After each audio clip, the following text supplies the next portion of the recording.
الحمد لله رب العالمين، والصلاة والسلام على أشرف الأنبياء والمرسلين. أما بعد، فأعوذ بالله من الشيطان الرجيم، من همزه ونفخه ونفثه. بسم الله الرحمن الرحيم. رب اشرح لي صدري ويسر لي أمري واحلل عقدة من لساني يفقه قولي. اللهم انفعنا بما علمتنا وعلمنا ما ينفعنا وزدنا علما. فبشر عبادي الذين يستمعون القول فيتبعون أحسنه، أولئك الذين هداهم الله وأولئك هم أولو الألباب. أعوذ بالله من الشيطان الرجيم. ولقد آتينا لقمان الحكمة أن يشكر لله، ومن يشكر فإنما يشكر لنفسه، ومن كفر فإن الله غني حميد. وَلَقَدْ آتَيْنَا، اور البتہ تحقیق ہم نے دی لقمان علیہ السلام کو الحکمت، حکمت، انشکر للہ، یہ کہ تو شکر ادا کر اللہ کے لیے. وَمَن یشکر، اور جو شکر ادا کرے، فَإِنَّمَا یشکر لِنَفْسِهِ، تو وہ شکر کرتا ہے لنفسه، اپنے نفس کے لیے، اپنے آپ کے لیے. وَمَن کفر، اور جو نہ شکری کرے، فَإِنَّ اللَّهَ غَنِيٌّ حَمِيدٌ، بس بے شک اللہ تعالی بہت غنی ہے، بے نیاز ہے، تعریف کیا گیا ہے. تو آیت نمبر 12 سے یہاں سے اللہ تعالیٰ نے سیدنا لقمان علیہ السلام کا ذکر شروع کر دیا ہے. سیدنا لقمان علیہ السلام اللہ کے نیک بندے تھے. اللہ کو پتہ ہے کہ یہ کس زمانے میں تھے، اللہ کو ہی بہتر پتہ ہے. اب یہ اللہ کے نیک بندے تھے، صالحین میں سے تھے یا پیغمبروں میں سے تھے، کن لوگوں میں سے تھے، اس کی کوئی صراحت نہیں ہے قرآن کریم میں یا احادیث مبارکہ میں. تو اللہ کے نیک بندے تھے، خواہ نبی ہوں خواہ نبی نہ ہوں، نیک بندے تھے. تو اللہ نے ان کا اس انداز سے تذکرہ کیا ہے کہ جس سے ان کی خوبی واضح ہوتی ہے. تو وہ اللہ کے نیک بندے تھے. نبی تھے کہ نہیں نبی تھے، اس کا اللہ کو پتہ ہے. تو اللہ فرماتے ہیں وَلَقَدْ آتَيْنَا لُقْمَانَ الْحِكْمَةَ، اور البتہ کہ ہم نے لقمان علیہ السلام کو حکمت عطا کی، دانائی عطا کی. انشکر للہ، یہ کہ تو شکر ادا کر اللہ کے لیے.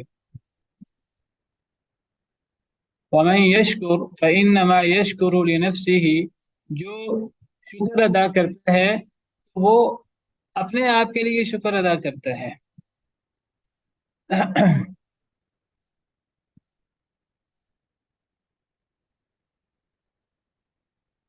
تو اللہ تعالیٰ نے لقمان علیہ السلام کو دانائی عطا کی، اور اللہ تعالیٰ نے سیدنا لقمان علیہ السلام کو یہ حکم دیا کہ وہ اللہ کا شکر ادا کریں.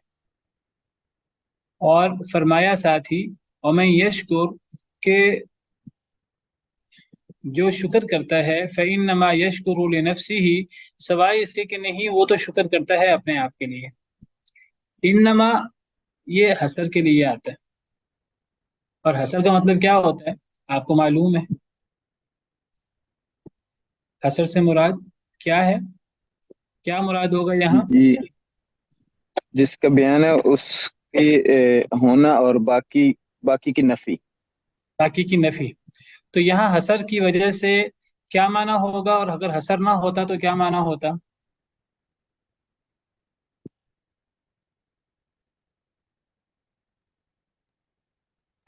یعنی وہ جی نعمان صاحب. بتائیں.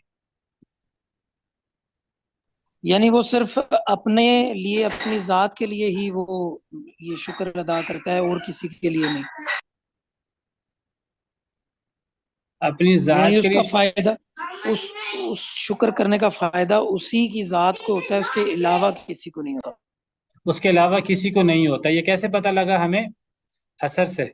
یہ حسر سے پتہ. اگر حسر نہ ہوتا تب پھر کیا معنی ہوتا؟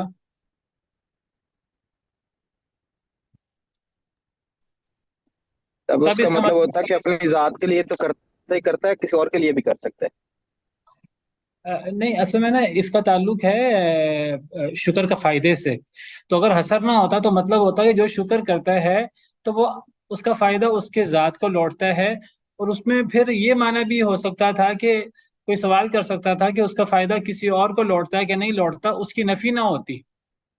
اگر ایک انسان شکر کرتا ہے، اگر حسد نہ ہوتا، تب پھر اس کا مطلب یہ ہوتا ہے کہ اس کے شکر کا فائدہ اس کے نفس کو لوٹتا ہے. کسی اور کو اس کے شکر کا فائدہ ہوتا ہے کہ نہیں ہوتا، اس سے پھر تعرض نہ ہوتا، اس کے حوالے سے بات نہ ہوتی اگر حسر نہ ہوتا. اور حسر آنے سے یہ معنی طے ہو گیا کہ جو شکر کرتا ہے تو اس کے شکر کا فائدہ اسی کی ذات کو ہوتا ہے، کسی اور کو نہیں ہوتا. کہ کسی اور کو نہیں ہوتا کا معنی کہاں سے پتہ لگا؟ حسر سے، انما سے.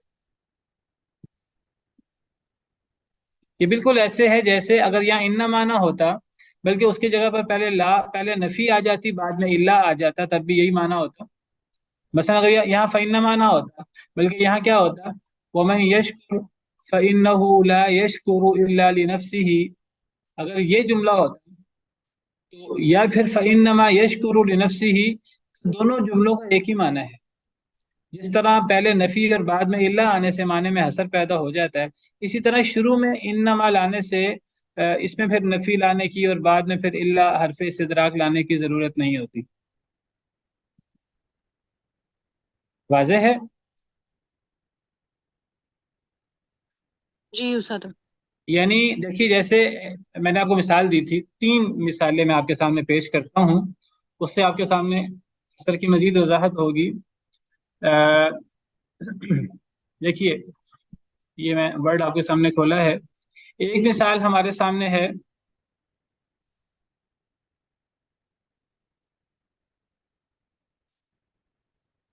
اللہ الہ.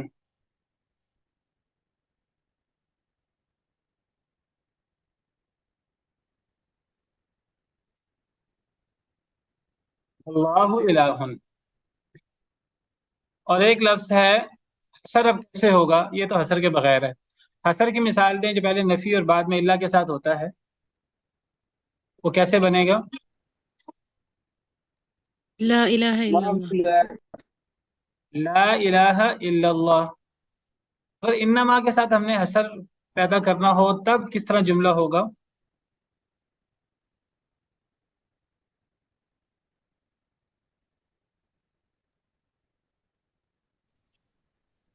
فإنما الله إله. انما اللہ الہ. بالکل ٹھیک ہے. یہ 3 اب جملے ہمارے سامنے.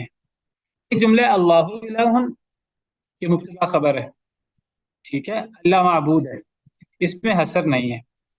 اور ایک جملہ ہے، یہ دوسرا جملہ، یہ پہلا جملہ میں نمبر 1 کر دیتا ہوں، دوسرے کو نمبر 2 کر دیتا ہوں، اور تیسرے کو نمبر 3 کر دیتا ہوں. ٹھیک ہے. اب پہلے میں حسر نہیں ہے، ٹھیک ہے.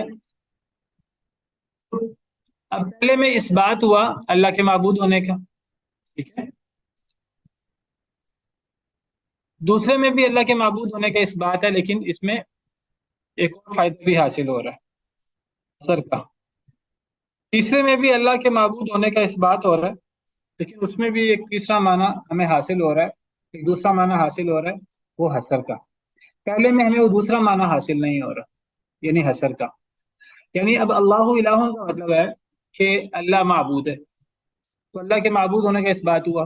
وہ اس بات لا الہ الا اللہ میں بھی ہو رہا ہے کہ اللہ معبود ہے، اور وہ اس بات انما اللہ الہ میں بھی ہو رہا ہے، سوائے اس کے کہ نہیں اللہ معبود ہے. تینوں میں اللہ کے معبود ہونے کا اس بات تو ہے، لیکن پہلے میں صرف یہی ہے، مزید کوئی اور دوسرا معنی نہیں ہے، کسی اور کی نفی نہیں ہے. دوسرے اور تیسرے جملے میں اللہ کے معبود ہونے کے اس بات کے ساتھ ساتھ کسی اور کے معبود نہ ہونے کی نفی بھی ہے، کسی اور کے معبود ہونے کی نفی بھی ہے. اور یہی نفی یہ تیسرے جملے میں بھی ہے. تیسرے جملے میں بھی اللہ کے معبود ہونے کے اس بات کے ساتھ ساتھ کسی دوسرے کے معبود ہونے کی نفی ہے. کیسے؟ کی وجہ سے. سمجھ آ گئی؟ یہ مطلب ہوتا ہے حسر کا.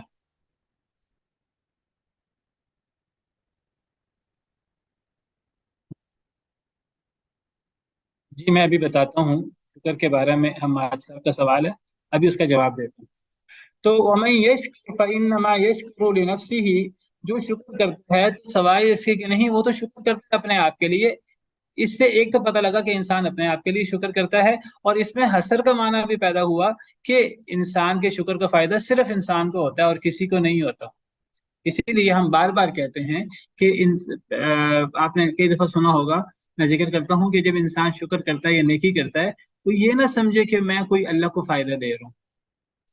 چلیں اللہ کو تو کوئی بھی فائدہ نہیں دے سکتا، کوئی بندہ یہ سمجھ لے کہ چلو اللہ تو خالق ہے، میں کوئی رسول اللہ کو فائدہ دے رہا ہوں، اللہ کے رسول صلی اللہ علیہ وسلم کو۔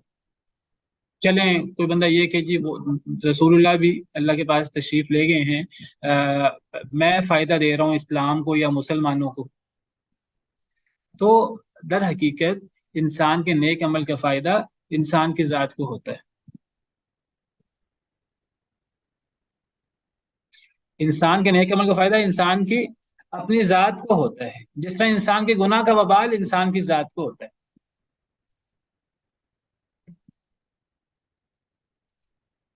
تو یہ مطلب ہے وَمَن يَشْكُرْ فَإِنَّمَا يَشْكُرُ لِنَفْسِهِ، جو شکر کرتا ہے تو وہ صرف اپنے نفس کے لیے شکر کرتا ہے۔ یہ صرف کا معنی، حسر کا معنی انما سے پیدا ہوا۔ ومن کفر، اور جو نہ شکر کرے، یہ کفر یہاں شکر کے بالمقابل ہے، اور کفر کا مطلب کیا ہوگا یہاں؟ جب شکر کے بالمقابل ہے تو مطلب کیا ہوگا؟ ناشکری۔ لیکن ہم کفر سے مراد انکار بھی لیتے ہیں، انکار کرنا، اللہ کے احکامات کا انکار کرنا۔ تو اللہ کے احکامات کا انکار اور ناشکری، ان میں کیا مناسبت ہے اس میں؟ اللہ کی نعمتوں کا انکار کرنا، یہ اللہ کی ناشکری ہے۔ یعنی اللہ کا انکار کرنا در حقیقت اصل میں اللہ کا حکم ماننے سے انکار کرنے کا مطلب یہ ہے کہ انسان اصل میں اللہ کی نعمتوں کا انکار کر رہا ہے۔ کیسے نعمتوں کا انکار کر رہا ہے؟ وہ ایسے اللہ کی نعمتوں کا انکار کر رہا ہے کہ اللہ کی نعمتوں کا اقرار یا اثبات یہ ہے کہ وہ اللہ کی نعمتوں پر شکر ادا کرے، زبان سے بھی عمل سے بھی۔ جو اللہ کی نعمتوں پر شکر ادا نہیں کرے گا تو وہ گویا کہ اللہ کی نعمتوں پر ان کا اقرار نہیں کر رہا، وہ اللہ کی نعمتوں کا انکار کر رہا ہے۔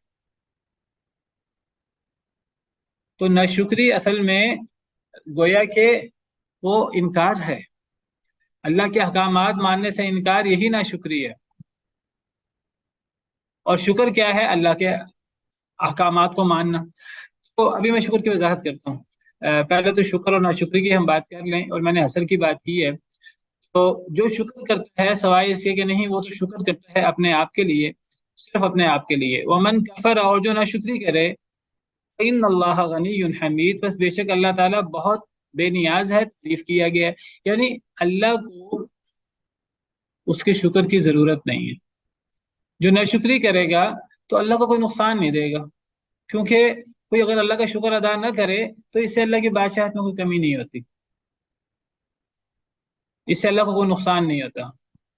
کیوں نہیں ہوتا؟ کیونکہ اللہ محتاج نہیں ہے کسی کے، کیونکہ اللہ غنی ہے، اللہ بے نیاز ہیں۔ اللہ کو تو ہماری تعریف کی بھی ضرورت نہیں ہے، کیونکہ حمید اللہ تعریف کیے گئے ہیں۔ حمید یہ جو فعیل وزن ہے، یہ کبھی کبھی اسم فاعل کے معنی میں آتا ہے، کبھی کبھی اسم مفعول کے معنی میں آتا ہے۔ یہاں حمید فعیل وزن اسم فاعل کے معنی میں ہے کہ اسم مفعول کے معنی میں؟ مفعول کے معنی میں، اسم مفعول کے معنی میں۔ گویا کہ حمید حامد کے معنی میں ہے کہ محمود کے معنی میں؟ محمود کے معنی میں، محمود کے معنی میں، اور اس میں ہمیشہ مبالغہ ہوتا ہے اللہ کی صفات میں۔ تو ورنہ فعیل اسم فاعل کے معنی میں بھی آتا ہے، ورنہ فعیل اسم فاعل کے معنی میں بھی آتا ہے۔ جیسے حکیم کا مطلب کیا ہوتا ہے؟ حکمت والا، والا، ٹھیک ہے۔ عظیم کا مطلب عظمت والا، عظمت رکھنے والا۔ علیم کا مطلب جس کو جانا جائے وہ نہیں، علیم کا مطلب بہت جاننے والا۔ تو فعیل میں اسم فاعل کا معنی بھی ہوتا ہے، اور فعیل میں اسم مفعول کا معنی بھی ہوتا ہے۔ اس کی کیا مثال ہے؟ ایک تو یہ حمید ہو گئی کہ جس کی تعریف کی گئی۔ حمید کا مطلب یہ نہیں ہے تعریف کرنے والا نہیں ہے، حمید کا مطلب جس کی تعریف کی گئی۔ اور کوئی مثال دیں فعیل بمعنی اسم مفعول؟ علیم وہ تو فائل میں ہے۔ جیسے قتیل بمانا قاتل کے مقتول، مقتول ہوگا قتیل. قتیل بمانا مقتول، جی. جس کی جمع قتلہ آتی ہے. یا ایھا الذین آمنوا کتب علیکم القصاص فی القتل، یہ القتلہ یہ قتیل کی جمع ہے.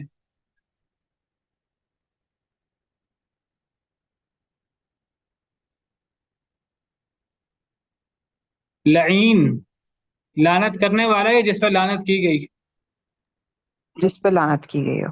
اس پہ لعنت کی گئی. تو یہ اسم فاعل کے معنی میں بھی آتا ہے، اسم مفعول کے معنی میں بھی آتا ہے. ہم اس بات سے دیکھیں گے کہ یہ کس معنی میں آتا ہے. تو یہاں حمید کا مطلب جس کی تعریف کی گئی. جو شکر کرتا ہے وہ تو حقیقت اپنے آپ کے لیے شکر کرتا ہے، صرف اپنے آپ کے لیے شکر کرتا ہے. اور جو ناشکری کرتا ہے تو اللہ تعالیٰ بہت بے نیاز ہے اور بہت تعریف کیے گئے. تو اس آیت کریمہ میں اللہ تعالیٰ نے فرمایا کہ ہم نے لقمان علیہ السلام کو حکمت عطا کی تھی، دانائی عطا کی تھی. حضرت لقمان نبی تھے کہ نبی نہیں تھے، ایک بات طے ہے کہ بہت دانا تھے، اس لیے انہیں لقمان حکیم بھی کہا جاتا ہے. لقمان حکیم، بہت حکمت والے اور دانائی والے شخص.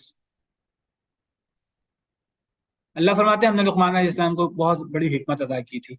آگے اللہ فرما رہے ہیں کہ یعنی گویا کہ اللہ نے حضرت لقمان علیہ السلام کو حکم دیا تھا کہ وہ اللہ کا شکر ادا کریں. انشکر للہ، یہ کہ تو شکر ادا کر اللہ کا. اور پھر اللہ نے شکر ادا کرنے کی کا جو حکم ہے اس کی وجہ بیان کی کہ انسان جب شکر ادا کرتا ہے تو اس کا فائدہ انسان کی ذات کو ہوتا ہے. جو ناشکری کرتا ہے تو یعنی اللہ کو نہیں ہوتا انسان کی شکر کا فائدہ، لیکن جو ناشکری کرتا ہے تو اس کا نقصان بھی اللہ کو نہیں ہوتا. تو انسان جب نیکی کرتا ہے، شکر کرتا ہے، تو اس کا فائدہ انسان کی ذات کو ہے. اور جب انسان ناشکری کرتا ہے تو اس کا نقصان بھی انسان کی ذات کو ہے. جس طرح اللہ فرماتے ہیں من اهتدى فإنما يهتدي لنفسه ومن ضل فإنما يضل عليها ان احسنتم احسنتم لانفسکم وان اسأتم فلها. قرآن میں ایسی بہت سی آیتیں ہیں. اگر تم نیکی کرو گے تو اپنے نفس کے لیے نیکی کرو گے، اور اگر تم گناہ کرو گے تو اپنے نفس کے خلاف گناہ کرو گے. تو یہاں اللہ تعالیٰ نے شروع میں حضرت لقمان علیہ السلام کو کے بارے میں فرمایا ہم نے انہیں حکمت ادا کی تھی. آگے اللہ نے فرمایا کہ اللہ کا شکر ادا کریں. تو کیا تعلق بنا، کیا پتہ لگا اس سے؟ کیونکہ اللہ تعالیٰ نے انہیں وہ حکمت دی تھی. جب اللہ تعالیٰ حکمت کو دی؟ صلاحیت سے کچھ دیتے ہیں تو پھر وہ اللہ تعالیٰ کا شکر ادا کرنا چاہیے اس پہ. اس سے ایک تو پتہ لگا اللہ تعالیٰ جو بھی نعمت کریں اللہ کا شکر ادا کرنا چاہیے. اور کیا پتہ لگا اس سے؟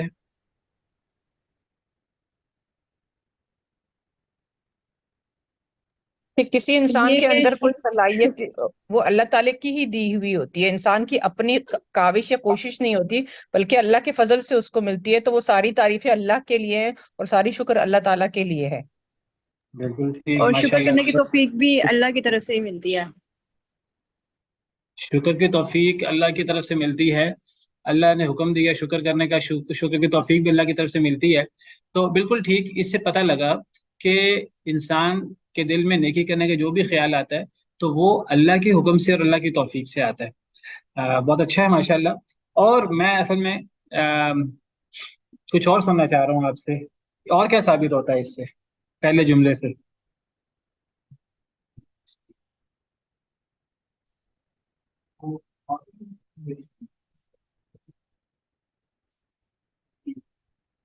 اور کیا ثابت ہوتا ہے اس سے؟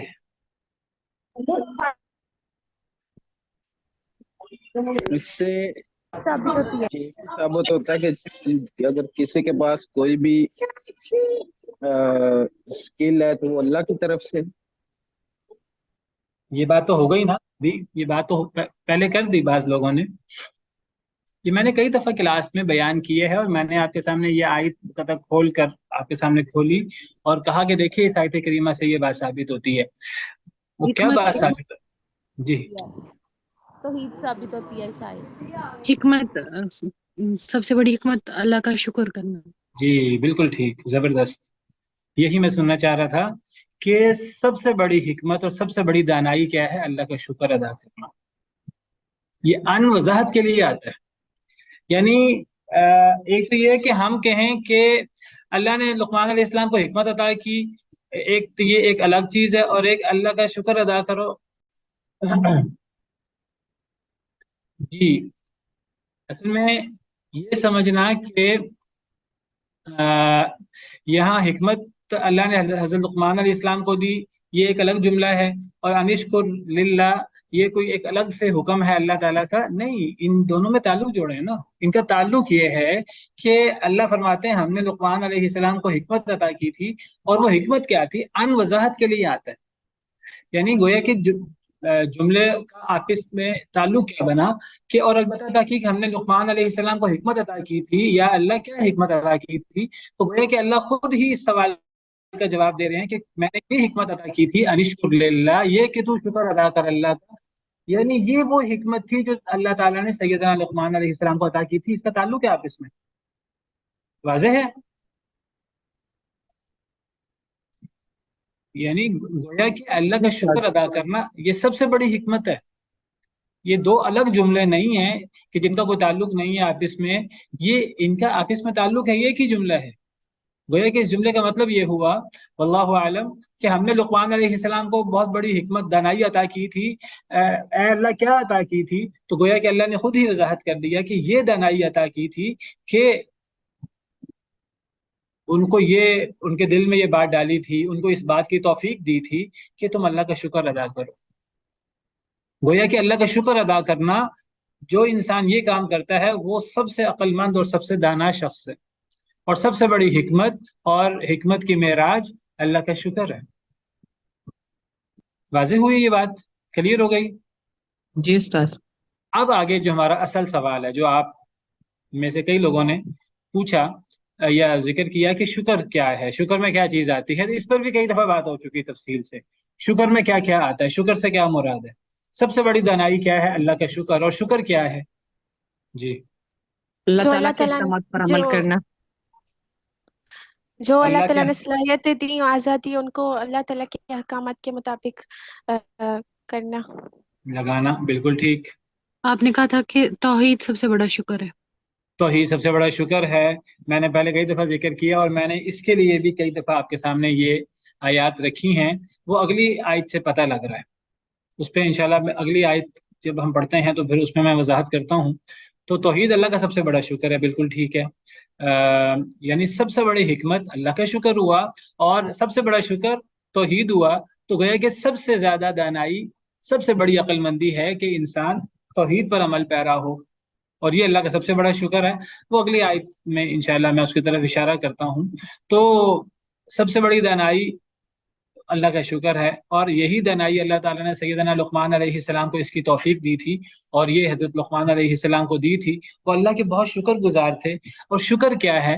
آپ لوگ بتا رہے ہیں، بعض کہہ رہے ہیں کہ اللہ کے احکامات پر عمل کرنا، اللہ کے احکامات کی روشنی میں زندگی گزارنا. تو الحمدللہ کہنا یہ شکر نہیں ہے؟ کوئی ہم سے کوئی نیکی کرے، ہم اس کو جواب میں جزاک اللہ کہہ دیں، یہ شکر نہیں ہے؟ تو یہ بھی ہے، زبان سے بھی اور عمل سے، دونوں طریقے سے کر سکتے ہیں. ہاں، زبانی بھی ہوگا کیونکہ زبان پہ ہوگا، اور پھر عمل سے ظاہر ہوگا، تو پھر وہ دونوں چیزیں ایک ساتھ ہو جائیں گی. اور زبان سے ٹھیک کر ہے، کے بھی ہم اپنے دل میں مزید شکر پیدا کر سکتے ہیں. بالکل ٹھیک ہے. یعنی جو آپ نے پہلے بات کہی، آپ میں سے بعض لوگوں نے، کہ اللہ کے حکم پر عمل کرنا، اللہ کے حکم پر عمل کرنے میں انسان اپنے عمل سے بھی اللہ کے احکامات کے مطابق زندگی گزارے، اور انسان اپنی زبان سے بھی اپنی زبان کو بھی اللہ کے حکم کے مطابق استعمال کرے. اور زبان کا کام وہ شکر ہے. زبان میں اللہ کی تعریف کے ہوں، اللہ کا ذکر ہو. تو ویسے یعنی ہم یہ بھی کہہ سکتے ہیں مزید وضاحت کے لیے کہ ایک شکر زبان کا ہوتا ہے، ایک شکر عمل کا ہوتا ہے. ایک زبانی شکر ہوتا ہے، ایک عملی شکر ہوتا ہے. اس کو اس لیے ہم دو قسمیں بنا لیں کہ زیادہ تر لوگ اصل میں سمجھتے ہیں کہ شکر کا تعلق زبان کے ساتھ ہے. تو وضاحت کرنے کے لیے اگر ہم یہ وضاحت کر دیں لوگوں کے سامنے کہ ٹھیک ہے شکر کا تعلق زبان کے ساتھ تو ہے، یہ بات ٹھیک ہے، لیکن صرف زبان کے ساتھ نہیں ہے، حصر نہیں ہے. شکر کا تعلق زبان کے ساتھ ہے، اس کے علاوہ شکر کا تعلق عمل کے ساتھ بھی ہے. اور اس کی کیا دلیل ہے؟ ہم تو عام طور پر جب شکر کی بات کرتے ہیں تو عام طور پر ہم عرف عام میں اس سے زبانی شکر مراد لیتے ہیں، لیکن ایک عملی شکر بھی ہوتا ہے، اور اس کی کیا دلیل ہے، اور اس پر بھی کئی دفعہ تفصیل سے بات ہوئی ہے۔ جی استاد، آپ نے کہا تھا کہ وہ والی آیت ہے کہ اعملوا داؤد آل داؤد شکرا، یعنی کہ شکر والا عمل۔ اعملوا آل داؤد شکرا، بالکل ٹھیک، زبردست۔ یہ کئی دفعہ میں نے آپ کے سامنے یہ آیت بھی رکھی کہ سیدنا داؤد علیہ السلام کو حکم ہوا کہ ان کو اور ان کے آل کو اعملوا آل داؤد شکرا، اصل میں یہ ہے اعملوا یا آل داؤد شکرا، اصل میں یا محذوف ہے، اے آل داؤد شکر والا عمل کرو، تو گویا کہ اللہ نے عملی شکر کا حکم دیا، تو پتہ لگا ایک عملی شکر بھی ہوتا ہے۔ زبانی شکر تو معروف ہے، تو ایک زبانی شکر ہوا، ایک عملی شکر ہوا۔ زبانی شکر میں کیا کیا چیزیں آتی ہیں؟ اس کی حمد بیان کرنا، اس کی توحید و ثنا بیان کرنا، اللہ کی تعریف، اللہ کوئی بھی انعام کریں تو ہم الحمدللہ کہیں، اور پھر ہم اللہ کا ذکر کریں، جتنا زیادہ ہم اللہ کا ذکر کر سکتے ہیں، تو زبان سے اللہ کا شکر کیا جائے، اللہ کا ذکر کیا جائے، اللہ سے دعا کی جائے، اور زبان اللہ کے ذکر میں تر رہے، تو یہ اللہ کا شکر ہے زبانی۔ اور عملی شکر کیا ہوا پھر؟ عملی شکر میں کیا کیا چیزیں آئیں گی؟ نماز، روزہ، یہ بھی تو سارا عمل ذکر ہے نا، اطاعت سارے اعمال میں۔ ہاں، اس کی نماز، نعمتوں روزہ، کو اس زکوٰۃ، کی راہ میں توحید۔ اس کے احکامات کے مطابق استعمال کرنا، ہاں، یہ پھر شکر یعنی ہوگا ان اگر نعمتوں کا۔ آپ جو بھی نیک عمل بیان کریں گے وہ سب شکر میں آئے گا۔ آسان الفاظ میں ہم کہہ سکتے ہیں کہ اللہ نے جن جن احکامات کا ہمیں حکم دیا ہے ان احکامات کے مطابق زندگی گزارنا عملاً، تو وہ عملی شکر ہوا، ٹھیک ہے۔ یعنی دین اسلام پر عمل در حقیقت یہ شکر ہے عملی، جس میں سب سے اہم کیا ہے؟ توحید، کیونکہ توحید اللہ کا سب سے اہم حکم ہے۔ تو گویا کہ اس آیت کریمہ کا مفہوم یہ ہوا وَلَقَدْ آتَيْنَا لُقْمَانَ الْحِكْمَةَ أَنِ اشْكُرْ لِلَّهِ، اور البتہ تاکہ ہم نے لقمان علیہ السلام کو بہت بڑی دانائی عطا کی تھی۔ وہ دانائی کیا تھی؟ وہ دانائی یہ تھی کہ اللہ نے گویا کہ انہیں اپنا شکر ادا کرنے کا حکم دیا، گویا کہ اللہ نے انہیں اپنا شکر ادا کرنے کی توفیق دی، ان کے دل میں یہ بات ڈال دی، اور اللہ نے انہیں اپنا شکر گزار بنا دیا۔ تو یہ وہ گویا کہ سب سے بڑے دانا ہوئے کہ وہ اللہ کے بہت شکر گزار تھے۔ تو شکر کا تعلق زبان سے بھی ہے اور شکر کا تعلق عمل سے بھی ہے، تو زبانی شکر بھی ہوتا ہے، عملی شکر بھی ہوتا ہے، دونوں کام کرنے چاہیے۔ اگر ایک بندہ زبان سے شکر ادا کرے، عمل سے شکر ادا نہ کرے، تو یہ منافقت ہے۔ کیا مطلب ہے اس کا؟ اس کا مطلب یہ ہے کہ ہم کسی کا شکر ادا کریں زبان سے، اس نے ہم سے کوئی حسن سلوک کیا ہے، ہم زبان سے اس کا شکر ادا کریں، لیکن ہم عملاً ایسا عمل کریں جس سے اس کو نقصان ہو جان بوجھ کر، تو وہ اگلا بندہ کہے گا کہ پھر زبان سے تو آپ میرا بڑا شکریہ ادا کر رہے تھے، میں نے آپ پر نیکی کی، آپ نے میرا بڑا شکریہ ادا کیا زبان سے، لیکن آپ اندر سے میرے ہی خلاف کنواں کھود رہے تھے، آپ اندر سے میرے ہی خلاف جا رہے تھے۔ تو آپ کسی کا بڑا شکریہ ادا کریں زبان سے، لیکن آپ اس کا کام کوئی نہ کریں، ٹھیک ہے۔ تو زبان سے شکر ادا کیا جائے، عملاً شکر ادا نہ کیا جائے، تو یہ ایک لحاظ سے منافقت ہے۔ بالکل اسی طرح جب ایک شخص اللہ کا شکر زبان سے ادا کرے لیکن عمل سے اللہ کا شکر ادا نہ کرے، تو یہ کیا ہوگا؟ یہ بھی صحیح نہیں ہے۔ گویا کہ وہ صرف وہ سمجھ رہا ہے کہ زبانی شکر آسان ہے، میں زبان ہلا دیتا ہوں، الحمدللہ کہہ دیتا ہوں، گویا کہ اس نے صرف ظاہری طور پر زبان سے شکر ادا کیا ہے، اس نے کہا یہ آسان کام ہے، میں الحمدللہ کہہ دیتا ہوں۔ الحمدللہ کہنے سے شکر کی بہت بڑی فضیلت ہے۔ حدیث مبارکہ میں آتا ہے جب ایک بندہ الحمدللہ کہتا ہے تو میزان بھر جاتا ہے۔ میزان یعنی اللہ کا میزان تو بہت بڑا میزان ہے، جس کے اندر آسمان و زمین تمام مخلوقات آ جاتی ہیں۔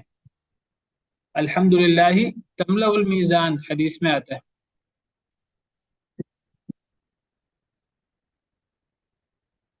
میزان بھر جاتا ہے، یعنی اتنا بڑا ثواب ہوتا ہے الحمدللہ کہنے سے کہ میزان بھر جاتا ہے۔ اور میزان کون سا ہے؟ یہ کوئی ہمارا انسانی دنیاوی میزان نہیں ہے، یہ اللہ کا میزان ہے۔ اللہ کے ہاں جو بندہ ادا کرے گا تو اس کے نامہ اعمال میں بہت بڑی بڑی نیکیاں ہوں گی۔ تو یہ حدیث مبارکہ آپ کے سامنے میں کھول رہا ہوں۔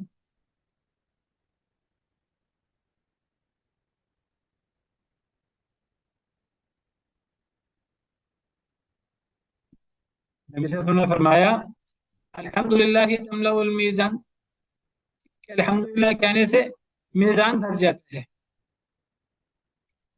ولا الہ الا اللہ واللہ اکبر تملأ ما بین السماء والارض، لا الہ الا اللہ کہنے سے، اللہ اکبر کہنے سے آسمان و زمین کے درمیان کا خلا فل ہو جاتا ہے۔ تو اس سے پتہ لگا کہ الحمدللہ کہنے کا اور ذکر کرنے کی کتنی بڑی فضیلت ہے۔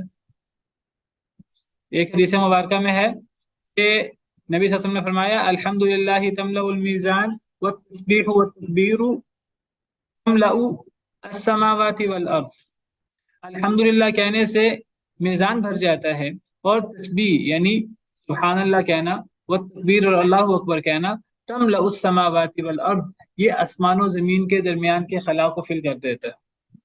چھوٹی چیز نہیں، بہت بڑی چیز ہے۔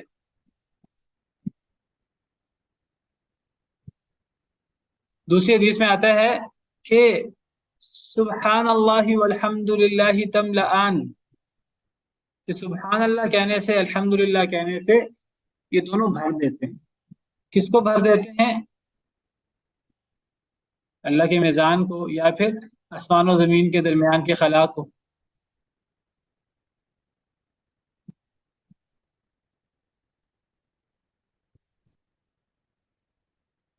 یہ دیکھیے صحیح مسلم کی حدیث ہے، نبی صلی اللہ علیہ وسلم نے فرمایا الطہور شطر الایمان، پاکی ایمان کا حصہ ہے، نصف ایمان ہے۔ والحمدللہ تملأ المیزان، الحمدللہ کہنے سے میزان بھر جاتا ہے۔ وسبحان اللہ والحمدللہ تملأان، سبحان اللہ کہنے سے، الحمدللہ کہنے سے یہ دونوں بھر دیتے ہیں۔ کیا بھر دیتے ہیں؟ ما بین السماوات والارض، آسمان و زمین کے درمیان کے خلا کو۔ تو یہ آپ کے سامنے میں نے واضح کیا ہے کہ زبانی شکر یہ بھی کوئی چھوٹی نیکی نہیں ہے، بہت بڑی نیکی ہے۔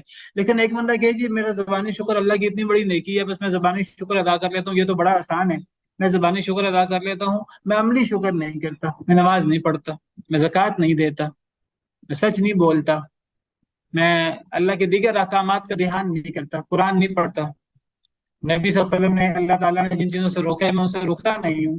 تو بتائیے یہ پھر کیسا شکر ہوا کہ ایک انسان زبان سے شکر ادا کر رہا ہے لیکن ایک انسان عملی شکر ادا نہیں کر رہا۔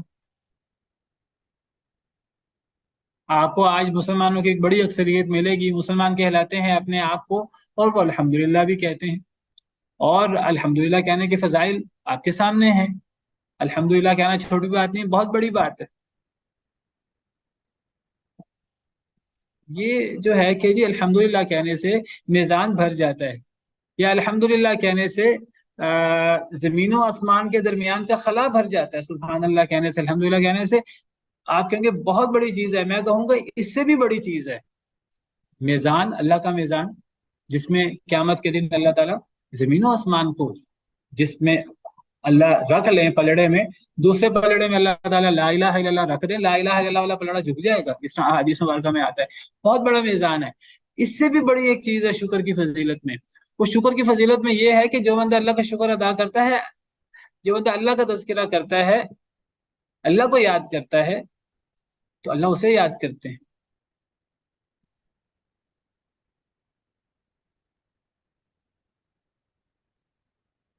اس سے بڑی فضیلت کیا ہوگی؟ فضیلت بہت بڑی ہے، لیکن اصل میں وہ پھر اللہ کا ذکر کرنے سے اور اللہ کا شکر کرنے سے حقیقی مراد کیا ہے؟ اصل میں اللہ کا ذکر کرنے سے، اللہ کا شکر کرنے سے، سبحان اللہ کہنے سے، الحمدللہ کہنے سے حقیقی مراد یہ ہے کہ جب ہم سبحان اللہ کہیں، الحمدللہ کہیں، لا الہ الا اللہ کہیں، اللہ اکبر کہیں، تو ہمارا دل ہماری زبان کے ساتھ شریک ہو، اور ہمارا دل ہماری زبان کے ساتھ شریک ہونے کی دلیل کیا ہوگی؟ کہ ہمارے جسم پر اس کے اثرات ہوں، صرف ہمارا دل ہماری زبان کے ساتھ شریک نہ ہو، بلکہ جب ہمارا دل ہماری زبان کے ساتھ، ہمارا روئیں روئیں ایک ایک حصہ جسم کا جب وہ اللہ کا شکر گزار ہوگا، تو یہ کیسے ہو سکتا ہے کہ پھر ہم اللہ رب العالمین کے احکامات پر عمل نہ کریں؟ اور اللہ رب العالمین کے احکامات پر عمل نہ کرنا اور زبان سے اللہ کا شکریہ ادا کرنا، گویا کہ اس شکر میں ہمارا دل ساتھ شریک نہیں ہے۔ تو یہ بہت غور طلب معاملہ ہے، اور آج میں نے اس لیے تھوڑا سا اس پہ وقت لگایا اور تھوڑا سا اس کو میں نے ہائی لائٹ کرنے کی کوشش کی۔ آج مسلمانوں کی بڑی اکثریت وہ سمجھتی ہے کہ ہم تو بڑا شکر ادا کر رہے ہیں اللہ تعالیٰ کو، ہم تو الحمدللہ کہہ دیتے ہیں، اللہ کی بڑی تعریف۔ اگر پوچھ لیتا ہے جی کیا حال ہے، ہم کہہ دیتے ہیں جی اللہ کا بڑا ہی شکر ہے، اللہ کا بڑا احسان ہے۔ یہ اللہ کا شکر اور اللہ کا احسان یہ زبان سے ادا کر دینا کوئی چھوٹی چیز نہیں ہے، بہت بڑی چیز ہے۔ یہ تب بہت بڑی چیز ہے جب ہم زبان سے یہ چیز ادا کریں تو ہمارا دل ساتھ شریک ہو، اور ہمارا دل جب ساتھ شریک ہوتا ہے تو پھر گویا کہ ہمارا پورا جسم اور ہمارا پورا دل گویا کہ اللہ رب العالمین کے سامنے سرنڈر ہوتا ہے، یا کم از کم جذبہ ہوتا ہے ہمارا۔ بشری تقاضے کے تحت کبھی انسان سے کوتاہی ہو جائے، انسان بندہ بشر ہے، غلطی ہو جائے، لیکن یہ کیا کہ ایک انسان زبان سے شکر ادا کرے اور اس کا عمل، ایک ایک عمل اس کا اللہ رب العالمین کے احکامات کے خلاف ہو، نماز وہ نہ پڑھتا ہو، زکوٰۃ وہ نہ دیتا ہو، روزہ وہ نہ رکھتا ہو، حج کرنے کی اس کے پاس استطاعت ہے وہ حج نہ کرتا ہو، اللہ رب العالمین کے نبی صلی اللہ علیہ وسلم کے دیگر احکامات اس کے سامنے پیش کیے جاتے ہیں، اس کو اس کی پرواہ نہ ہو، تو ایسا شخص جو ہے وہ زبان سے بڑا اچھا لگے، وہ زبان سے اللہ کا شکر ادا کرتا بھی ملے۔ تو اللہ کے شکر سے مراد کیا ہے یہ سمجھنا ہو۔ جی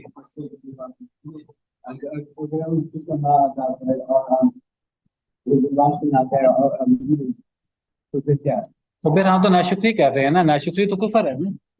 اور اگر ہم صرف عمل سے شکر ادا کرتے ہیں، زبان سے نہیں کرتے، یہ بھی پورا شکر نہیں ہے۔ اور اگر ہم زبان سے شکر ادا کریں، عمل سے نہ کریں، یہ منافقت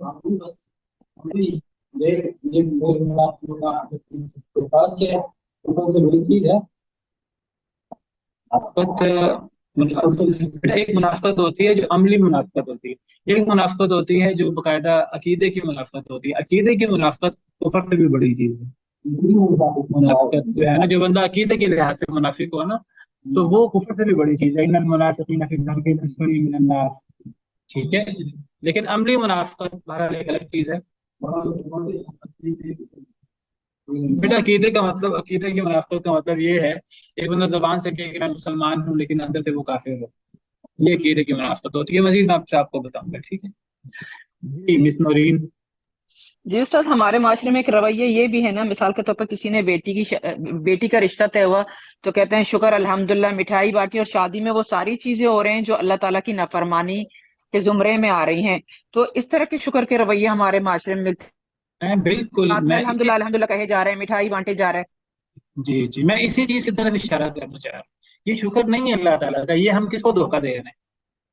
یعنی وہ اللہ رب العالمین جو علیم بذات الصدور ہے، ہم کس کے ساتھ مذاق کر رہے ہیں؟ یہ میں اسی رویے کی طرف اشارہ کرنا چاہتا ہوں۔ اللہ معاف کرے، اکثر مسلمان اس رویے کا شکار ہیں۔ آپ ممکن ہے شکار ہوں، ممکن ہے میں شکار ہوں، اللہ تعالیٰ مجھے، آپ کو، اور ہم سب مسلمانوں کو اس رویے سے دور کرے۔ یہی وہ ہماری دوغلی پالیسی کہہ لیں آپ، یہی ہماری منافقت آپ کہہ لیجیے، جس کی وجہ سے آج ہم یعنی اللہ ہم سے ناراض ہے، اور ہمیں اس کو دور کرنا ہے۔ اور ہمیں کیسے دور کرنا ہے؟ سب سے بڑی دانائی کے ساتھ، اور سب سے بڑی دانائی یہی ہے اللہ کا شکر۔ اور اللہ کا شکر کیا چیز ہے؟ وہ اللہ کے دین پر عمل کرنا ہے۔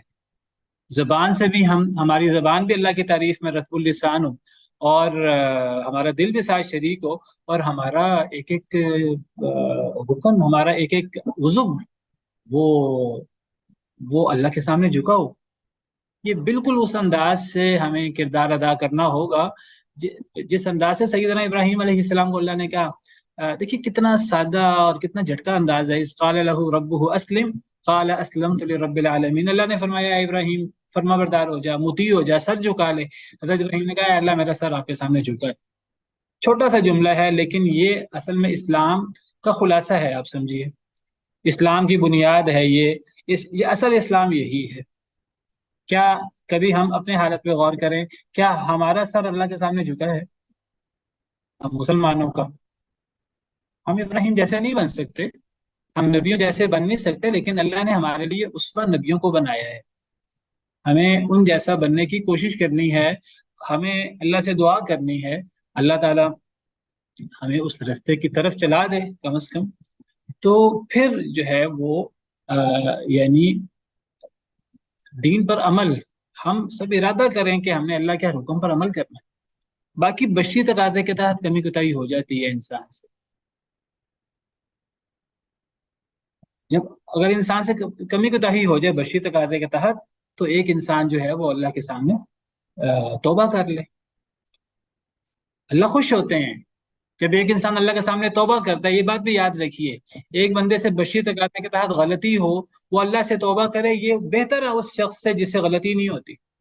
بعض احادیث مبارکہ سے پتہ لگتا ہے کہ نبی صلی اللہ علیہ وسلم نے فرمایا کہ اگر تم گناہ ہی نہ کرو تو میں تمہاری جگہ پر ایسی قوم کو لے آؤں جو گناہ کریں اور گناہ کر کے پھر وہ اللہ تعالیٰ سے معافی طلب کرے، پھر اللہ اسے معاف کرے۔ تو کیونکہ دیکھیں ہم بشر ہیں، بشر سے غلطی ہو جاتی ہے۔ اصل ہماری چیز کیا ہے؟ ہمارا اصل ذمہ داری یہ ہے کہ ہم اللہ کے سامنے سرنڈر کرنے کا ارادہ کریں، کہ ہم نے ہمارا سر اللہ کے سامنے جھکا ہے، ہم کسی معاملے میں بھی اللہ رب العالمین کے حکم کی خلاف ورزی نہیں کریں گے، ہم کسی معاملے میں نبی کریم صلی اللہ علیہ وسلم کی حکم عدولی کا سوچیں گے بھی نہیں۔ ہمارا یہ جذبہ، ہمارا یہ عزم ہونا چاہیے بحیثیت مسلمان، لیکن ہم بندہ بشر ہیں، ہم سے اس جذبے کے باوجود ہم سے غلطی ہو سکتی ہے۔ اگر ہم سے غلطی ہو جائے بشری تقاضے کے تحت، ہم اللہ سے توبہ کر لیں، تو یہ بندہ اللہ کو بڑا ہی پسند ہے۔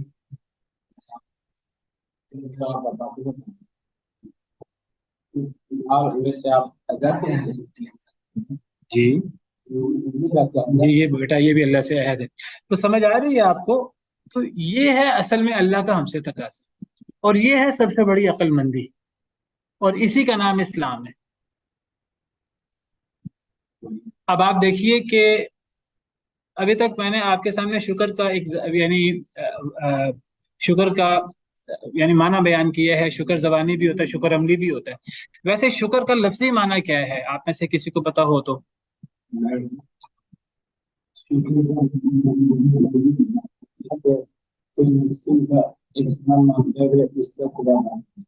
محسن کا احسان مانتے ہوئے اس کا صلہ ادا، بالکل ٹھیک، شاباش۔ اور کوئی؟ شکر کا لغوی معنی کیا ہے؟ احسان مانا۔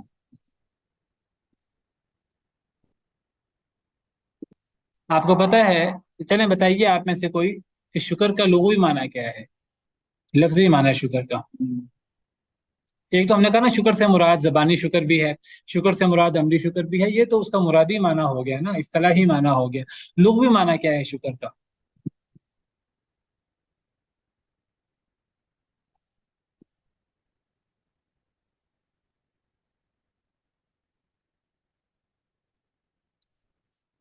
میں نے کئی دفعہ بیان کیا یہ بھی کلاس میں۔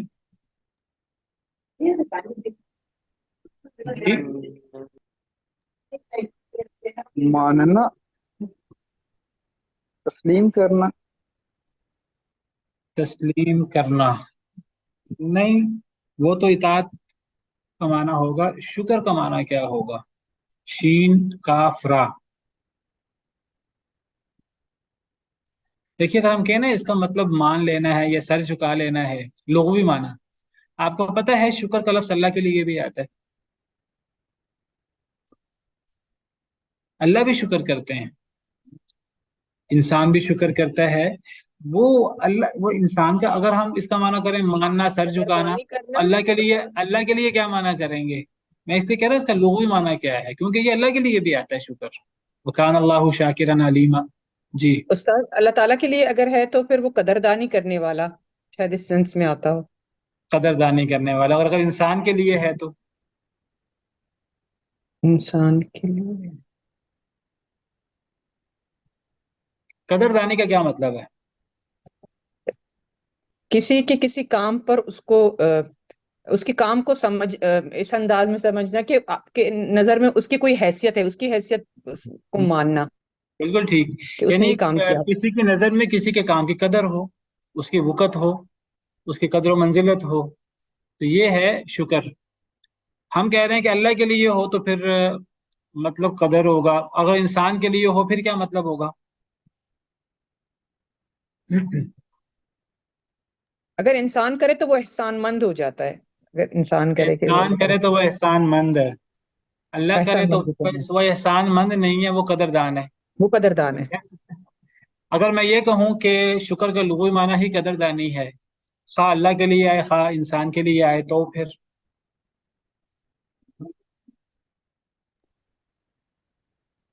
جی استاد، ایک لحاظ سے یہ اس طریقے سے ذہن میں اب یہ مفہوم واضح ہو رہا ہے کہ مثال کے طور پر اگر کسی نے آپ کو تحفتاً کوئی چیز دی ہے اور آپ نے وہ کچرے میں پھینک دی یا رف یوز کیا یا کسی کو دے دیا، تو ایسا لگتا ہے کہ آپ نے قدردانی نہیں کی اس تحفے کی، تو شکر گزاری نہیں ہوئی اس تحفے کی. اس سے تو تھوڑا اس سا کا یہ مفہوم مطلب واضح ہو رہا ہے ذہن میں اب. اس کا مطلب یہ ہوا کہ شکر کا لفظی مطلب ہے قدردانی، خواہ وہ اللہ کے لیے آئے خواہ وہ انسان کے لیے آئے. انسان دیکھیے، جب اللہ انسان پر نیکی کرے، انعام کرے، تو انسان اللہ کی نیکی اور انعام کے جواب میں اللہ کا شکریہ ادا کرے زبان سے اور عمل سے، تو یہ انسان نے اللہ کی احسان کی قدر کی کہ نہیں کی؟ جی استاد. تو یہ قدر ہوئی نا، یہ بھی قدر ہوئی. تو گویا کہ اگر انسان قدردانی کرے تو یہ انسان کا شکر ہے، اور اگر اللہ قدردانی کرے انسان کے عمل کی تو یہ اللہ کا شکر ہے. تو لغوی معنی شکر کا ہوا قدردانی کرنا.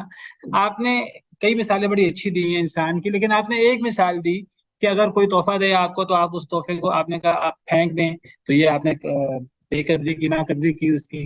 اور آپ نے ایک مثال یہ دی آپ کسی اور کو دے دیں. کیا کسی کا تحفہ کسی کو دے دینا یہ بھی نا قدری ہے؟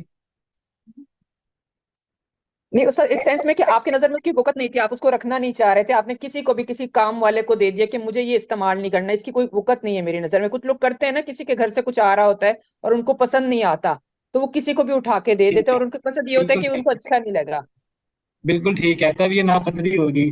لیکن اگر آپ کو وہ چیز اچھی لگی لیکن آپ نے اگلی کی ضرورت کا احساس کرتے ہوئے اسے دے دی، پھر استاد یہ ٹھیک عمل ہوگا، کیونکہ بعض اوقات ہم کوئی پسندیدہ چیز تحفے میں بھی آئی ہوتی ہے تو ہم اپنے بہن بھائیوں کو جو ہمیں بہت پیارا ہوتا ہے تو ہم اس کو دیتے کہ اگر تمہیں پسند آ رہا ہے تو مشکل نہیں ہے، تم یہ رکھ لو اپنے پاس. ویسے یہ مجھے پھر بہت اچھی عزیز چیز ہے. ہے. تو یہ شکر کے منافی نہیں ہے. اگر مجھے کوئی چیز اچھی لگی، کسی نے مجھے دی ہے گفٹ کی، مجھے بہت اچھی لگی لیکن میں نے آگے کسی کو دے دی کہ اس کو مجھ سے زیادہ ضرورت ہے، تو پھر یہ ناقدری نہیں ہے، یہ بھی شکر میں آتا ہے. میں نے اس کی تھوڑی سی وضاحت کر دی. ایک تو آپ نے جو کہ بالعموم اس کو ذکر کیا تھا، تو ہمارے ہاں نا کوئی بندہ کسی کو گفٹ کرے، اگلا بندہ وہ گفٹ آگے سے کسی کو دے دے تو اس کو ہمیشہ ناقدری سمجھا جاتا ہے. لیکن میں کہتا ہوں ہمیشہ ناقدری نہیں ہوتی. ناقدری ہوتی ہے نیت کے مطابق. اگر نیت وہ ہو جو آپ نے پہلے پہلو بیان کیا، وہ واقعی ناقدری ہے، اس کا تعلق نیت کے ساتھ ہے. لیکن اگر ناقدری کی نیت سے وہ چیز انسان نے آگے نہیں دی بلکہ اس لیے آگے دی کہ اگلے بندے کو زیادہ ضرورت ہوگی، تو آپ نے بڑا اچھے قدردانی کی ہے اگلے بندے کی گفٹ کی. یہ ناشکری، یہ شکر کے منافی نہیں ہے. اگر ہم یہ کہیں کہ یہ شکر کے منافی ہے تو پھر اللہ تعالیٰ ہم پہ جو احسان کرے مال و دولت کی صورت میں، پھر تو ہمیں وہ مال و دولت بھی آگے نہیں دینا چاہیے. یہ تو پھر اللہ تعالیٰ کے احسان کی ناقدری ہو جائے گی. نہیں، چونکہ اللہ نے حکم دیا ہے کہ جو اللہ نے آپ کو مال دیا ہے آپ اس مال کو اپنے اوپر بھی خرچ کریں اور اللہ کے حکم کے مطابق اس کو آگے بھی استعمال کریں. تو اگر اللہ ہم پہ کوئی احسان کریں، ہم اللہ کے اس انعام کو اگلے ضرورت مندوں پر ہم اللہ کے حکم کے مطابق خرچ کریں تو یہ اللہ کی ناقدری نہیں ہے، ناشکری نہیں ہے. اسی طرح ہمیں کوئی بندہ ہم پر نیکی کرے، احسان کرے، ہمیں کوئی گفٹ دے، ہم اگر ہماری بری نیت نہیں ہے کہ ہمیں اچھا نہیں لگا تو ہم آگے نکال دیتے ہیں، ہم اگلے بندے کی ضرورت کو مد نظر رکھتے ہوئے ہم آگے کسی بندے کو دے دیتے ہیں، تو یہ ہرگز ناقدری نہیں ہے. میں نے اس لیے اس کی وضاحت کی کیونکہ ہمارے معاشرے میں اکثر لوگ اس کو بھی ناقدری سمجھتے ہیں اور ناراض ہوتے ہیں اس پہ کہ میں نے آپ کو دیا تھا، آپ نے خود استعمال نہیں کیا، آپ نے آگے کیوں دے دیا. تو میں نے اس لیے اس کی وضاحت کی کہ نبی کریم صلی اللہ علیہ وسلم کے دور میں بہت ساری ایسی مثالیں ہیں کہ صحابہ کرام کو کسی کی طرف سے ہدیہ ملتا تھا، صحابہ کرام کہتے کہ میرا بھائی ضرورت مند ہے تو میں اپنے اس بھائی کو وہ ہدیہ دے دیتا ہوں حالانکہ اس کو خود ضرورت ہوتی تھی، وہ اگلے بھائی کو دے دیتا تھا. وہ اگلا بھائی کہتا کہ میرا اگلا بھائی ضرورت مند ہے، حالانکہ اسے ضرورت ہوتی تھی، وہ اپنی ضرورت بس پوش ڈال کر اب اپنے بھائی کو، اگلے بھائی کو دے دیتا تھا۔ کئی دفعہ ایسا ہوا کہ کسی نے گفٹ دیا اور وہ گفٹ 7 لوگوں سے 7 ہاتھوں سے ہوتے ہوتے دوبارہ اسی کے پاس آ گیا۔ اس کی مثالیں موجود ہیں صحابہ کرام کی زندگی میں، نبی کریم صلی اللہ علیہ وسلم کی تربیت۔ تو اس کو برا نہیں سمجھنا چاہیے، ہمارے ہاں کئی دفعہ اس کو بھی برا سمجھا جاتا ہے۔ ہاں وہ جو پہلا آپ نے ذکر کیا نا قدری والا، وہ اگر نیت ہو تو وہ برا ہوگا، اور اللہ ہماری نیت کو بھی جانتے ہیں۔ بات واضح ہے؟ جی استاذ۔ استاد محترم، اس بعض اوقات ایسا بھی ہوتا ہے کہ انسان کے پاس کوئی ایسی چیز، وہ کسی کو تحفہ دینا چاہ رہا ہوتا ہے لیکن اس کے پاس کچھ بھی نہیں ہوتا دینے کے لیے، تو اس کو ہاں تحفہ ملتا ہے تو وہ بڑا خوش ہوتا ہے کہ چلو اب مجھے اچھی چیز ملی ہے، میں اب جو دینا چاہ رہا تھا کسی اور کو دے دیتا ہوں، یہ کہ جس کو دینا چاہ رہا ہوتا ہے وہ بالکل یہ ٹھیک ہے، آ گئی کوئی نا حرج پھر۔ نہیں، میں نے اسی کی بات کی نا، یہ کوئی حرج کی بات نہیں ہے، یہ کوئی اخلاق کے منافی نہیں ہے۔ اگر آپ کو کوئی گفٹ ملا ہے آپ وہ گفٹ آگے دے دیں، یہ کوئی اخلاق کے منافی نہیں ہے۔ یہ اخلاق کے منافی تب ہوگا جب ایک بندہ آپ کو دیکھیں، آپ کا اسٹیٹس بڑا ہے، آپ کو اللہ نے مال دیا ہے، آپ کو ایک غریب بندہ، آپ کو ایک غریب رشتہ دار، ایک غریب دوست آپ کو کوئی بڑی محبت سے کوئی تحفہ دیتا ہے، آپ کو اس کو تحفہ اچھا نہیں لگتا، یہ تو میرے شایان شان نہیں ہے کہ میں اس کو نہیں استعمال کر سکتا، آپ اس نیت سے آگے نکال دیں تو یہ واقعی ناقدری ہوتی ہے۔ لیکن اگر نیت یہ نہیں ہے، یہ واقعی ناقدری ہو۔ اگر نیت یہ نہیں ہے، نیت یہ ہے کہ بہت اچھی چیز ہے، بہت قیمتی چیز ہے، مجھے بڑی پسند آئی ہے، میں اس کو خود استعمال کر سکتا ہوں، لیکن چلو مجھے آگے کسی کو تحفہ دینا ہے، مجھے اگلا بھی بڑا محبوب ہے، بڑا عزیز ہے، اس کو مجھے اچھی چیز دینی چاہیے، مجھے اچھی چیز گفٹ ملی، چلو میں یہ اچھی چیز یہ اچھی چیز ہے، قیمتی چیز ہے، میرے اگرچہ میرے کام کی ہے لیکن میں آگے دے دیتا ہوں، میرا بھائی استعمال کر لے، تو یہ کوئی ناقدری نہیں ہے کسی تحفے کی۔ واضح ہے بات؟ جی استاذ۔ اور اس کی میں نے آپ کو مثال دی ہے نبی صلی اللہ علیہ وسلم کے دور سے، صحابہ کرام کے دور کی مثالیں ہیں کہ وہ ایک چیز ہبہ کرتے تھے، ہدیہ کرتے تھے، اور وہ چیز 7 ہاتھوں سے ہوتے ہوئے دوبارہ جس نے ہدیہ کی ہوتی تھی اسی کے پاس آ جاتی تھی۔ ایسی چیز احادیث مبارکہ میں موجود ہے، اور یہ ہے وہ بہترین معاشرہ، بہترین تربیت جو نبی صلی اللہ علیہ وسلم نے کی ہے، اور یہ اچھی چیز ہے، یہ قابل مذمت نہیں ہے۔ بہرحال بات ہو رہی تھی شکر کی، تو شکر کا لغوی معنی کیا ہوا؟ قدر، کسی کی قدر کرنا۔ اگر یہ انسان کرے کسی کی قدر، ہم اس کو یہ بھی اصل میں کسی کی قدر کی آپ نے، کسی کے احسان کی، کسی کی نیکی کی، تو اس کو ہم انسان کے لیے ہو تو ہم اس کو شکر کہہ دیتے ہیں، اور ہم شکر سے مراد و زبانی شکر یا عملی شکر لیتے ہیں، اور اس میں یعنی کسی کو زبان سے جزاک اللہ کہنا، کسی کو زبان سے اس کی تعریف کرنا، یہ بھی اس میں آ جائے گا، اور جواب میں اس کے ساتھ عملاً نیکی کرنا، الجزاء الاحسان الا الاحسان، یہ بھی شکر میں آئے گا۔ ٹھیک ہے، تو یہ انسان کے لیے ہو تو پھر شکر ہم اس معنی میں بھی، حالانکہ شکر کا اصل قدر ہے، اور اگر اللہ کے لیے آئے تو پھر یہاں قدر دانی مراد ہوگی۔ تو اللہ کی قدر کیا ہے کہ جب انسان اللہ کے لیے کوئی چھوٹا بڑا عمل کرے خلوص کے ساتھ، اللہ بہت بڑا ہے، انسان بہت چھوٹا ہے، جب انسان اپنے رب کو خوش کرنے کے لیے انسان جتنا چھوٹا ہے، انسان اس جیسا چھوٹا عمل بھی کرے، لیکن انسان اللہ سے کہ اے اللہ میں چھوٹا ہوں، میں تیرا بندہ، عاجز بندہ، میں اپنے چھوٹے ہونے کے مطابق میں نے چھوٹی نیکی کی، اے اللہ آپ بہت بڑے ہیں، آپ مالک الارض والسماء ہیں، آپ عرش عظیم کے رب ہیں، آپ اپنے ظرف کے مطابق اسے قبول کر لیجئے۔ تو اگر اللہ تعالی ہمارے ٹوٹے پھوٹے عمل کو قبول کر لے تو یہ اللہ رب العالمین کی قدر ہے، یہ اللہ رب العالمین کے شکر ہے۔ اس کے لیے ہم لفظ شکر استعمال نہیں کرتے اردو میں، اس کے لیے ہم لفظ قدر استعمال کرتے ہیں۔ تو گویا کہ شکر کا لفظی معنی ہوا قدر دانی، وکان اللہ شاکرا علیما کا ہم معنی کیا کرتے ہیں؟ اور اللہ ہے بہت قدر کرنے والے، جاننے والے، قدر دان ہے اللہ تعالیٰ۔ اور اللہ کے لیے صرف شاکر نہیں ہے، اللہ کے لیے شکور بھی آیا ہے، شکور اللہ کے لیے بھی آیا ہے، انسان کے لیے بھی آیا ہے۔ شکور بڑا مبالغے کا صیغہ ہے۔ حضرت نوح علیہ السلام کے حوالے سے قرآن میں ہے انہ کان عبدا شکورا، حضرت نوح علیہ السلام اللہ کے بندے تھے بڑے ہی شکر گزار، اور یہ اللہ رب العالمین کے لیے بھی آیا ہے۔ اللہ رب العالمین کے لیے کہاں آیا ہے؟ شکور۔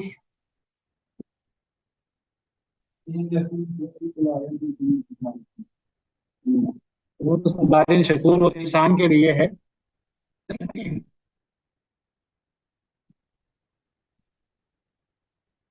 عام طور پہ شکور انسان کے لیے آتا ہے، مخلوق کے لیے، لیکن یہ دیکھیے انه غفور شکور لیوفیہم اجورہم ویزیدہم من فضلہ انه غفور شکور، اللہ رب العالمین کے لیے، بے شک اللہ رب العالمین بہت بخشنے والے، بہت قدردانی کرنے والے، ان ربنا لغفور شکور، بے شک ہمارا رب البتہ بہت بخشنے والا، شکور بہت قدر کرنے والا۔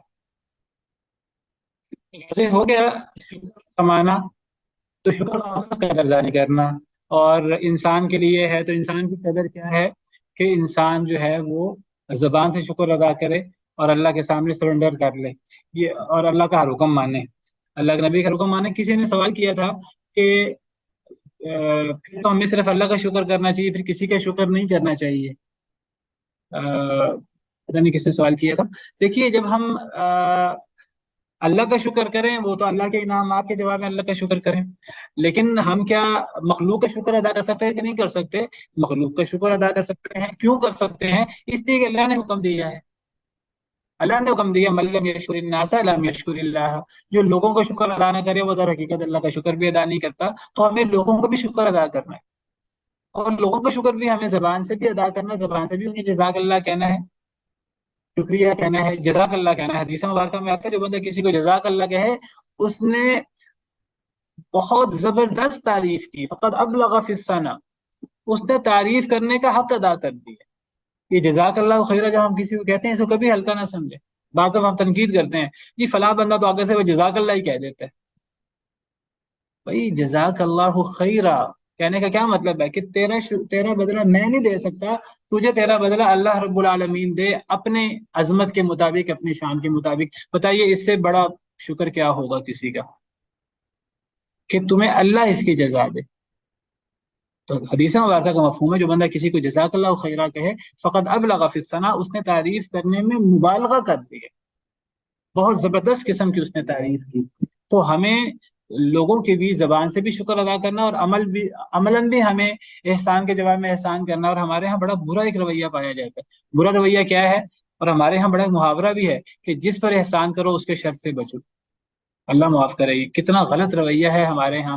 ہمارے ہاں اکثر جس پر احسان کیا جاتا ہے تو لوگ کہتے ہیں جس پر احسان کرو اس کے شر سے بچو، حالانکہ دین کا رویہ کیا ہے؟ دین ہمیں کیا سکھاتا ہے؟ الجزاء الاحسان الا الاحسان، احسان کا بدلہ احسان ہے۔ کسی نے نیکی کی ہے تو جواب میں ہم اس زبان سے بھی بچ جائیں اس کے سامنے، اور ہم عمل سے اس کے سامنے جھک جائیں۔ والدین کا یہی مقام مرتبہ ہے قرآن میں اور احادیث میں۔ بہرحال وقت ختم ہو گیا، اسی پر میں بس کرتا ہوں، اور میں صرف اب یہی بات کروں گا، اسی پر اپنی بات ختم کرتا ہوں کہ اللہ کا شکر ہم ادا کریں تو اللہ کا شکر زبان سے بھی ہوتا ہے، عمل سے بھی ہوتا ہے۔ لوگوں کا شکر ادا کریں، اور جو لوگوں کا شکر ادا نہیں کرتا وہ در حقیقت اللہ کا شکر بھی ادا نہیں کرتا۔ تو ہم جب لوگوں کا شکر ادا کریں تو لوگوں کا شکر بھی ہمیں زبان سے بھی ادا کرنا ہے، اور عملاً بھی ہمیں احسان کا بدلہ احسان سے دینے کی کوشش کرنی ہے۔ اور جب ہم اللہ کا شکر زبان سے کرتے ہیں اور پھر عمل سے کرتے ہیں، اور عمل سے اللہ کا شکر ادا کرنے کا مطلب دین پر عمل پیرا ہونا ہے، تو سب سے بڑا شکر اللہ تعالیٰ کا وہ توحید ہے، جس طرح اگلی آیت میں آ رہا ہے۔ اسی پر بس کرتے ہیں، باقی انشاءاللہ کل اللہ تعالیٰ ہمیں اپنا شکر گزار بندہ بنا دے۔ حدیث مبارکہ ہے، ہمارے ہاں صبر کی بڑی فضیلت بیان کی جاتی ہے، شکر کو شاید اگنور کیا جاتا ہے۔